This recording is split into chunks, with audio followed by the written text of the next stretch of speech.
हाँ, ये बात बिल्कुल सच है कि भारत के अधिकतर लोग दहेज के खिलाफ हैं। नहीं, झूठ बोल रहा है। रुको जरा, सब्र करो। हाँ, ये बात बिल्कुल सच है कि भारत के अधिकतर लोग दहेज के खिलाफ हैं, लेकिन दहेज लेने के नहीं, दहेज देने की। समझ रहे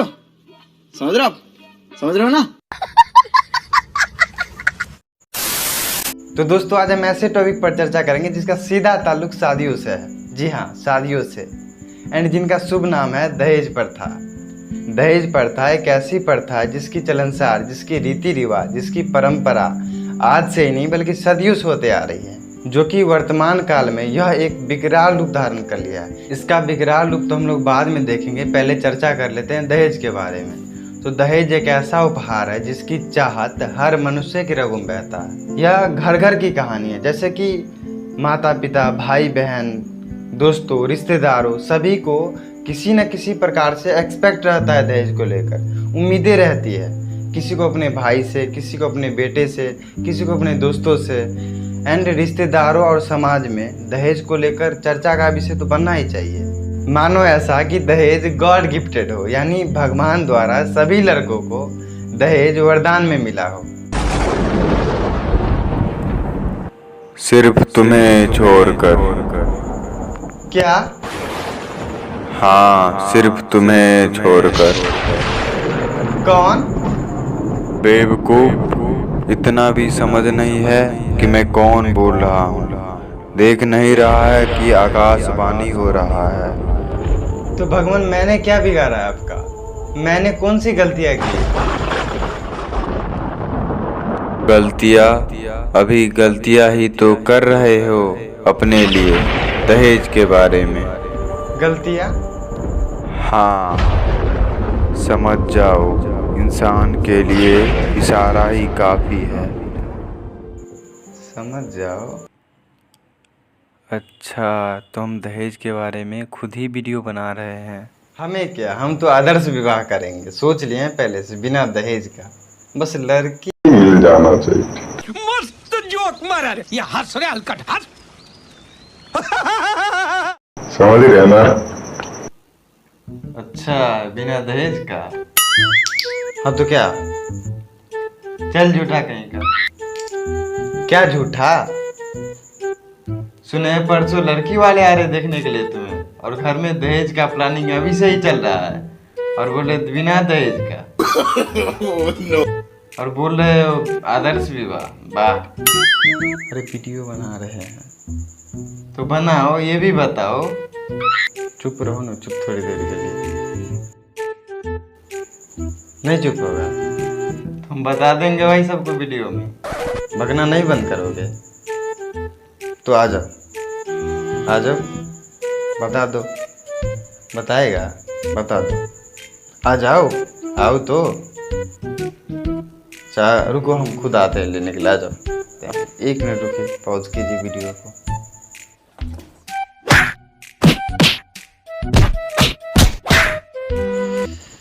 नहीं आया भाई, क्या कीजिए। चल झूठा। चलिए आगे बढ़ते हैं। वर्तमान की स्थिति देखकर इसमें कोई बुराई नहीं होगा कि हम इसे ससुराल संसाधन की संज्ञा दें। जी हाँ, ससुराल संसाधन तो समझ ही रहेंगे। सेम थिंग यहाँ भी है, फर्क बस इतना है कि यह संसाधन बस शादी तक वेट करवाता है। समझ रहे हैं? लोग दहेज को अपना संपत्ति मानते हैं, जैसे कि दहेज सबकी प्रॉपर्टी हो, जिसका सपना समाज के हर युवा एवं उसके माता पिता देखते हैं, एवं बेसब्री से इंतजार रहता है। भले इन सब को अपने लड़कों से जॉब, नौकरी, बिजनेस और ढेर सारी चीज़ों की आशा रहे या ना रहे, परंतु दहेज की उम्मीदें जरूर रहता है। और रहे भी क्यों नहीं, क्योंकि उनके पर्सनैलिटी में 4 चांद जो लगने वाले हैं, उनकी मान सम्मान, इज्जत, मान मर्यादा, सब चीज़ बढ़ने वाले हैं यहाँ पे। क्योंकि लोग यहाँ पे जो जितना दहेज ले एवं दे, उसी नज़र से लोग उन्हें जज करते हैं एवं आंकते हैं। तो देवी और लाइक और शेयर ठोक दीजिए, महाकाल का दबा के लाइक और शेयर ठोक दीजिए। पूरा साल मेहनत करता हूँ आपकी ऐसा नहीं चलेगा, ऐसा नहीं चलेगा। चार जन जब करेंगे तेरी बुराई तब समझ जाना कि तू बेटा मचाना है तब भाई ओ भाई भाई या भाई तुम काहे खो जाए जब जाना आगे है तो तो चलिए शुरू करते हैं। एक्चुअली में दहेज प्रथा है क्या, इसकी रियलिटी क्या है, इसकी शुरुआत कब हुई और कैसे हुई, एवं वर्तमान समय में दहेज को लेकर हमारे समाज में सभी लोगों की विचारधाराएं क्या है, तो उस पर भी चर्चा करते हैं। तो दहेज, जब किसी की शादी होती है तो लड़की के परिवार वाले के तरफ से लड़के को जो भी उपहार के तौर पे धन दिया जाता है उसे दहेज कहते हैं। वो धन चाहे जिस रूप में हो, जैसे सोना, चांदी, पैसा, बंगला, गाड़ी, चाहे जो भी हो, एक्सेट्रा जो भी हो, तो ये सारी चीजें दहेज कहलाती है। तो यही प्रथा जो है, दहेज लेने एवं देने की जो प्रथा होती है, यही दहेज प्रथा होती है। क्वेश्चन आता है कि दहेज प्रथा की शुरुआत कब हुई और कैसे हुई। तो दहेज प्रथा की शुरुआत कब हुई यह बताना सटीक रूप से बहुत मुश्किल है, परंतु कहा जाता है कि दहेज प्रथा की शुरुआत उत्तर वैदिक काल में हुआ था। परंतु उत्तर वैदिक काल में दहेज प्रथा का कोई भी मान्यता या औचित्य नहीं थी। अर्थवेद के अनुसार उत्तर वैदिक काल में बहतू प्रथा प्रचलन में थी, जिसका दहेज से कोई दूर दूर तक संबंध न था। इस समय शादी के बाद पिता अपनी पुत्री की विदाई के समय जो भी धन या वस्तुएं देते थे वह अपनी इच्छा के अनुसार देते थे। उसे उपहार या तोहफा माना जाता था, जिसे बहतू कहते थे, एवं उन वस्तुएं पे लड़की के ससुराल वालों का कोई भी अधिकार नहीं रहता था, एवं इस बहतू का अधिकतम एवं न्यूनतम का कोई भी सीमा नहीं था। इसी के साथ समय का गाड़ी चलता गया और मध्यकाल आया। तो मध्यकाल में बहतू को स्त्री धन के रूप में पहचान मिलने लगी। इसके पीछे मुख्य कारण यह है कि इस काल में भी पिता अपनी पुत्री को अपनी इच्छा एवं काबिलियत के अनुसार बहतू के भांति ही धन या वस्तुएं देते थे, परंतु ये सोच से कि अपनी लड़की को यानी अपनी बेटी को या उसके ससुराल वाले को किसी विपरीत परिस्थिति के समय में उसे काम आ सके वो धन या वस्तुएं। परंतु इस स्त्री धन से उस ससुराल वालों का कोई भी संबंध नहीं हुआ करता था। बहतू विस्तृत होकर स्त्री धन में बदल गया एवं इस समय विदाई के समय दिया जाने वाला धन का भी महत्व ज़्यादा देने लगे लोग। विशेषकर राजस्थान के उच्च एवं संपन्न राजपूतों ने इस प्रथा को अत्यधिक बढ़ा दिए, क्योंकि उन्हें अपने प्रतिष्ठा बढ़ाने के लिए शादी ब्याह में अधिक से अधिक खर्च करने लगे। यहीं से इस प्रथा की शुरुआत हुई एवं यहाँ धीरे धीरे स्त्री धन शब्द भी धीरे धीरे लुप्त हो गए और दहेज शब्द की उत्पत्ति हो गई। अब आइए आधुनिक समय, जिस समय को यानी वर्तमान समय, जिस समय को हम आप सब झेल रहे हैं। इस समय दहेज बुलंदियों पे है, एकदम आसमान छुए हुए हैं।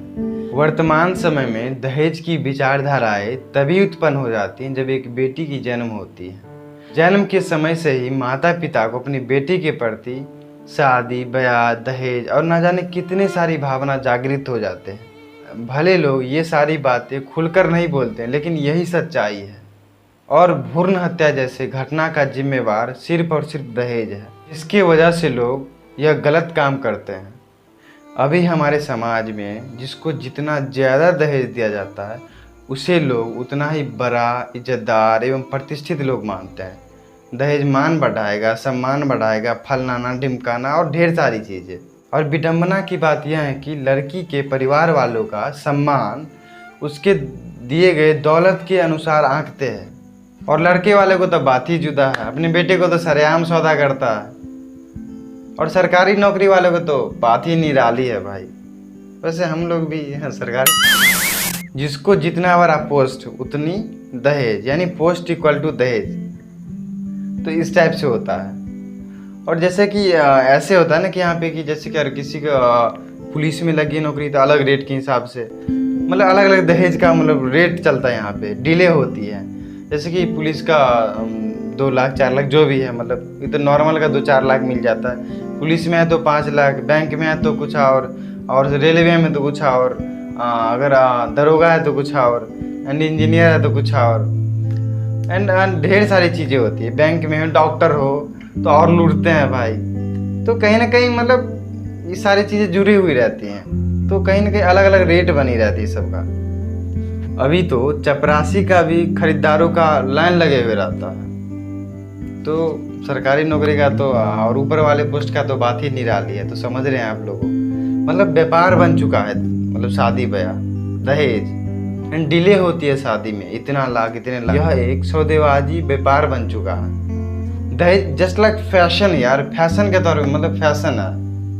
अमीर एवं संपन्न परिवारों को दहेज लेने एवं देने में शायद कोई बुराई नजर नहीं आती, क्योंकि उन्हें यह मात्र एक निवेश लगता है, क्योंकि उनका मानना है कि धन और उपहारों के साथ बेटी को विदा करेंगे तो उसके मान एवं सम्मान को बढ़ाने के साथ साथ उनके बेटी को भी खुशहाल जीवन देगा। अपनी सामाजिक एवं पारिवारिक प्रतिष्ठा दिखाने के लिए शायद ये सब करते हैं, लेकिन इसका सीधा सीधा असर गरीब परिवारों को अपनी बेटी के लिए शादी करना बहुत भारी पड़ जाता है। उसकी विवशता हो जाती है, क्योंकि वह जानते हैं अगर दहेज के साथ न विदा किया जाए अपनी बेटी को तो ससुराल में जाके मतलब ढेर सारी प्रताड़ना मिलेगी, ढेर सारी दुख झेलना पड़ेगा। और वह ये भी जानते हैं कि अगर दहेज न दिया जाए तो बेटी को शादी के पश्चात भी ससुराल वालों ने जीना तक दुर्लभ कर दिया जाता है, और ऐसा होता ही है। दहेज के कारण होने वाली समस्याओं एवं घटना दिन पर दिन बढ़ती जाती है। दहेज कम देने पर भी उनको ससुराल में, लड़की को अपने ससुराल में मानसिक एवं शारीरिक प्रताड़ना दी जाती है, टॉर्चर किया जाता है, और यहाँ तक कि आत्महत्या तक के लिए मजबूर कर दिया जाता है लड़की को, यहाँ तक कि उन्हें जला तक दिया जाता है। और ये समस्या प्रत्येक लड़की के माता पिता के लिए समस्या बन चुकी है। यही कारण है कि यानी दहेज ही कारण है कि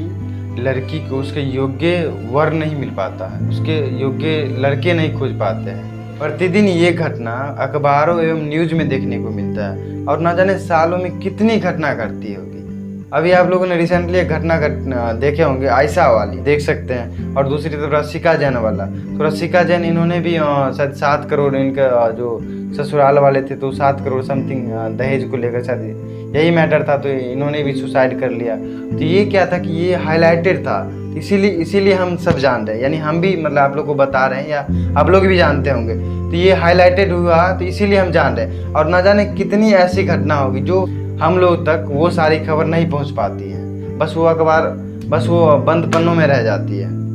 और न जाने हजारों संख्या में रसिका जैन एवं आयशा जैसी लड़की होगी जिनकी घटना हमारे देश में घटती होगी। हमारे देश में औसतन प्रति घंटा एक महिला की मौत जो होती है दहेज के कारण होती है। और आप लोग दहेज का प्रचलन का आंकड़ा आप लोग देख सकते हैं, यह 1930 से लेकर 1995 तक का है। अभी तो बात ही नहीं डाली, अभी तो एकदम दहेज तो जोरों से और है, तो अभी का डेटा तो और एकदम शीर्ष पे होगा। हमारे संविधान में भी दहेज उत्पीड़न को लेकर कई सारे धाराएं बनाए गए, और इसमें कई सारे सजाएं दी गई, कई सारे जुर्माना दी गए, जैसे कि धारा 498A, धारा 406, धारा 404B।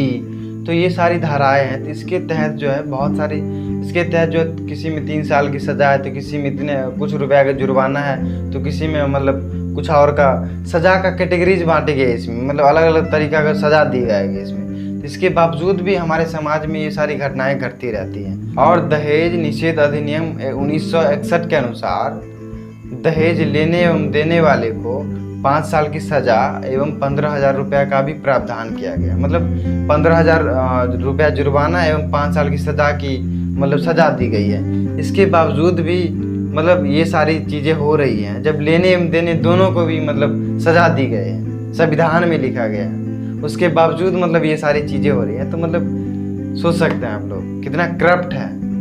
और हम करप्ट यार शासन एवं प्रशासन दोनों को बोल सकते हैं। इसके बावजूद भी हमारे देश के शासनिक एवं प्रशासनिक लोग, यानी हमारे देश के नेता लोग एवं पुलिस अधिकारी यानी प्रशासनिक अधिकारी सभी लोग देश के लिए, देश के हित के लिए एवं इन सभी चीज़ों को रोकने के लिए शपथ लेते हैं, और वो लोग भी इन सारी चीज़ को बढ़ावा देते हैं और दहेज वाली चीज़ों में अग्रसर रहते हैं। और कोई भी घटना होती है ना दहेज को लेकर, कोई भी घटना होती है, केस फाइल होती है, तो तत्कालिक घटना बनकर रह जाती है। 15 से 20 दिन या बहुत से हुआ तो महीने भर जाके एकदम पूरा एकदम केस क्लोज हो जाता है, और सभी लोग इनको भूल जाते हैं। यही हमारे देश की रियलिटी है। इस सारे चीज़ों का हमारा समाज भी बहुत बड़ा जिम्मेवार है। जब तक कोई घटना खुद के साथ नहीं घटता है तब तक सही गलत का पता ही नहीं चलता है। तो दहेज जैसे कुप्रथा को ख़त्म करने के लिए सबसे पहले युवा वर्ग को आगे आना होगा। उन्हें चाहिए कि वो अपने माता पिता एवं अन्य संबंधी एवं रिश्तेदारों को इससे रोके एवं समाज में दहेज की समस्या को लेकर हर एक माता पिता के बीच जागरूकता फैलानी होगी, जागरूकता लानी होगी। उन्हें बताना होगा कि आज वो किसी बेटी की अगर समस्या बन रही है तो कल आपकी भी बेटी की कोई समस्या बनेगा और उन्हें प्रताड़ित करेगा दहेज को लेकर। तो ये सारी चीज़ें उन्हें समझाना होगा एवं बताना होगा। जितने भी समाज में माता पिता हैं सभी अपने बेटी को बेटा के भांति ही पढ़ाए लिखाए एवं शिक्षित बनाए एवं सशक्त बनाए, जो कि खुद अपने मतलब पैरों पे खड़ा होकर एवं खुद जीवन के बारे में समझे एवं सही चीज़ें उन्हें फ्रीडम दे एंड उन्हें इस सारी चीज़ों से रूबरू होने दे, उन्हें स्वतंत्र रखे और उन्हें आगे बढ़ने के लिए प्रोत्साहित करे। ये सभी में होना चाहिए। सबसे बड़ी बात है कि हमारे पंचायत में प्रतिनिधि सब होते हैं, सभी का ये कर्तव्य बनता है कि वो एक आम सभा करते हैं तो उसमें दहेज को लेकर एक अलग बैठक करे, वो दहेज के लेकर जागरूकता फैलाए, सभी महिलाओं को इसके बारे में सही चीज़ें बताए एवं दहेज का कानून के बारे में बताए एवं दहेज से जुड़े एवं दहेज की समस्या से जुड़े एवं दहेज से होने वाली घटना एवं दहेज के रियलिटी के जो पंपलेट होते हैं, पंपलेट छपवा के और वितरित करवाए आम सभा में एवं दहेज के विरुद्ध सभी कानून का जानकारी देना होगा एवं सभी वर्ग होगा, यानी समाज में बहुत सारे वर्ग के लोग रहते हैं तो सभी वर्ग को मानसिकता को बदलना होगा। भले ही इन सारी चीज़ों को सफल करने में कुछ समय लग सकता है परंतु होगा जरूर। इसमें हम सभी को आगे आना होगा एवं दहेज के विरुद्ध सभी को प्रोत्साहित करना होगा। और सबसे बड़ी बात है कि हम सभी को यह मानना होगा कि अगर यह घटना दहेज के प्रति जो घटना घट रही है, दहेज को लेकर जो भी हैं, जो पैसे वाले हैं उनके भी घर में और जो निर्धन लोग के हैं उनके भी घर में, यानी सभी वर्ग के लोग में, सभी घर में मतलब कहीं ना कहीं मतलब इन सारी चीज़ों को लेकर घटना घट रही है। तो ये हम सभी को मानना होगा एवं सभी को ये रूबरू होना होगा कि अगर कल किसी और के घर में अगर ये घटना घट रही है तो कल के डेट में मेरे भी घर में घट सकती है। अगर हम किसी से दहेज ले रहे हैं तो कल मुझे भी देना पड़ेगा। तो ये सारी चीज़ें हम सभी को सोचना होगा एंड ध्यान में रखना होगा। तो दोस्तों वीडियो कैसी लगी और इस वीडियो का फेवरेट पार्ट आप लोग को कौन सा लगा वो कमेंट जरूर कीजिएगा। और लास्ट में मैं एक बात बोलना चाहूँगा कि सभी लड़के अपने आप को इतना कैपेबल बनाइए ताकि सभी लोग यानी घर के लोग भी और अन्य लोग भी आप लोग की बात माने और बिना दहेज का शादी करे एंड दहेज का कोई एक्सपेक्टेशन ना हो। तो इस वीडियो को ज़्यादा से ज़्यादा शेयर कीजिए ताकि सभी लोगों की विचारधाराएँ एवं मानसिकता में बदलाव आए और दहेज को और दहेज के संदर्भ में होने वाली घटनाएँ को धीरे धीरे ख़त्म किया जा सके। और इस वीडियो में थोड़ा फनी वीडियो एडेड है, वो बस इंटरटेनमेंट के लिए था। तो दहेज के संदर्भ में आप लोग की क्या राय है कि इसे कैसे ख़त्म किया जा सकता है, तो अपनी विचार इस कमेंट बॉक्स में ज़रूर दीजिएगा। वीडियो को ज़्यादा से ज़्यादा शेयर कीजिए, लाइक कीजिए और जो लोग सब्सक्राइब नहीं किए वो सब्सक्राइब कीजिएगा और इंस्टाग्राम का लिंक डिस्क्रिप्शन में, वहाँ जाके फॉलो कर लीजिएगा। और फिर जल्द ही मिलते हैं एक नई इंटरेस्टिंग वीडियो के साथ। तब तक के लिए जय महाकाल। अरे गिर जाएंगे।